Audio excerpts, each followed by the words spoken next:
എല്ലാ പ്രിയപ്പെട്ടവർക്കും യേശുക്രിസ്തുവിൻ്റെ നാമത്തിൽ വന്ദനം. ഇന്ന് നമുക്ക് 7-ാം സങ്കീർത്തനത്തിൻ്റെ 11 മുതൽ 12, 13 വാക്യങ്ങൾ വായിക്കാം.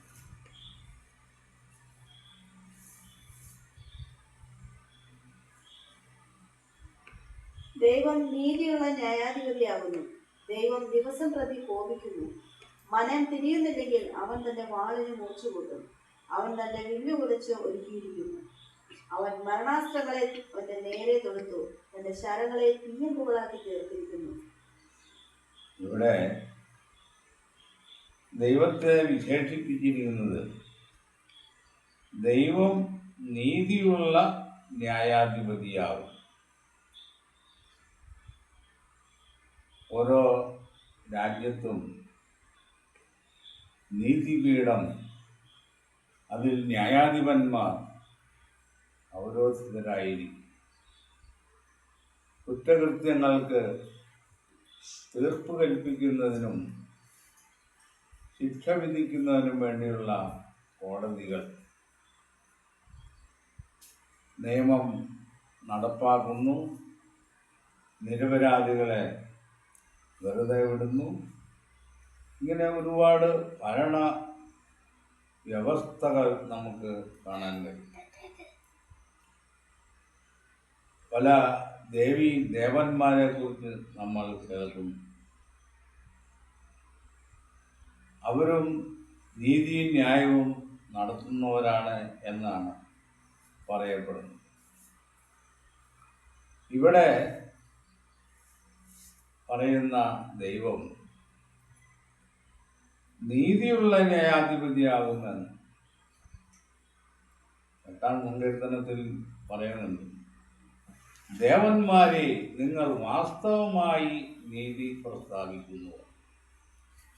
ഈ സൂര്യന് കീഴെ അനേക ദേവന്മാരുണ്ട്. അവരുടെ നീതിയൊന്നും ദൈവം അംഗീകരിക്കുന്നില്ല എന്നുള്ളതാണ്. അതുകൊണ്ടാണ് ചോദിക്കുന്നത്, ദേവന്മാരെ, നിങ്ങൾ വാസ്തവമായി നീതി പ്രസ്താവിക്കുന്നു. ദൈവം ദൈവങ്ങളുടെ സഭയിൽ നിൽക്കുന്നു. അവൻ ദേവന്മാരുടെ ഇടയിൽ ന്യായം വിധിക്കുന്നു. അപ്പോ ഈ സൂര്യന് കീഴിൽ അനേക ദൈവങ്ങൾ, ദേവന്മാർ, ദേവതകൾ എല്ലാം ഉണ്ട് എന്നാണ്. പക്ഷെ അവരുടെ എല്ലാം മേലായി നിൽക്കുന്ന ദൈവം, അതാണ് ദൈവം ദൈവങ്ങളെ ന്യായം വിധിക്കുന്നു എന്ന് പറഞ്ഞു. ദൈവം ദേവസഭയിൽ നിൽക്കുന്നു, അവൻ ദേവന്മാരുടെ ഇടയിൽ ന്യായം വിധിക്കും. അപ്പൊ ഈ വിശേഷമുള്ള ദൈവം എന്ന് പറയുന്നത് യഹോവയായ ദൈവമാണ്. പല വിമർശകന്മാരും നിരൂപകന്മാരും യുക്തിവാദികളും നിരീശ്വരവാദികളും ചോദിക്കുന്ന ഒരു ചോദ്യം, പ്രപഞ്ചത്തിൽ ഒരു ദൈവമുണ്ടെങ്കിൽ ഇപ്പോൾ ഈ നടക്കുന്ന നീചകൃത്യങ്ങൾ, ക്രൂരകൃത്യങ്ങൾ, ഇതെല്ലാം സംഭവിക്കുന്നത് എങ്ങനെയാണ്? അതിനെല്ലാം ശിക്ഷ കൊടുക്കാത്തത് എന്താണ്? ദൈവം ഇത് അറിയാതിരിക്കുന്നതാണോ? അതോ ഇതിനെ പ്രോത്സാഹിപ്പിക്കുന്നതാണോ? ഇങ്ങനെയുള്ള പല വിചിത്രമായ ചിന്താഗതികൾ നമുക്ക് കേൾക്കാൻ കഴിയും. പക്ഷെ ഇതിനുള്ള മറുപടി, ദൈവം ദിവസം പ്രതി കോപിക്കുന്നു എന്നാണ്. അപ്പൊ ഈ കൃത്യങ്ങളൊന്നും കാണുന്നില്ലെങ്കിൽ പിന്നെ എന്തിനാ ദൈവം കോപിക്കുന്നത്? ആദാമിന്റെ വീഴ്ച മുതൽ ദൈവത്തിന്റെ കോപം ആരംഭിച്ചതാണ്. ദൈവത്തിന്റെ കോപം നടത്തിയതാണ് ആദാമിന്റെ മരണ ശിക്ഷ. മനം തിരിയുന്നില്ലെങ്കിൽ അവൻ തന്റെ വാളിന് മൂർച്ച കൂട്ടും. മനുഷ്യരാശിയുടെ ആദിമ ചരിത്രം മുതൽ ഇന്ന് വരെയും മനം തിരിയാത്ത ആളുകൾ തന്നെയാണ് ഉണ്ടായിട്ടുള്ളത്. മനം തിരിയുന്നവർ വളരെ കുറച്ചു പേരാണ്. മറ്റൊരു വാക്യമാണ്, അഹങ്കാരികൾ ആയുസിന്റെ മധ്യേ ഛേദിക്കപ്പെടും. മനം തിരിയാത്ത അഹങ്കാരികൾ, അക്രമവും അനീതിയും ചെയ്യുന്ന ആളുകൾ ഈ സമൂഹത്തിൽ ഇതുവരെ ദീർഘായുസായി ഇരുന്നിട്ടില്ല. അങ്ങനെ ഇരുന്നിട്ടുണ്ടെങ്കിൽ ഏതെങ്കിലും ഒരു നന്മയെങ്കിലും ഉണ്ടായിരിക്കണമെന്ന്. അപ്പൊ മനം തിരിയുന്നില്ലെങ്കിൽ അവൻ തന്റെ വാളിനെ മൂർച്ച കൂട്ടും. മനുഷ്യരുടെ ഇടയിൽ സംഭവിക്കുന്ന എല്ലാ കൃത്യങ്ങളും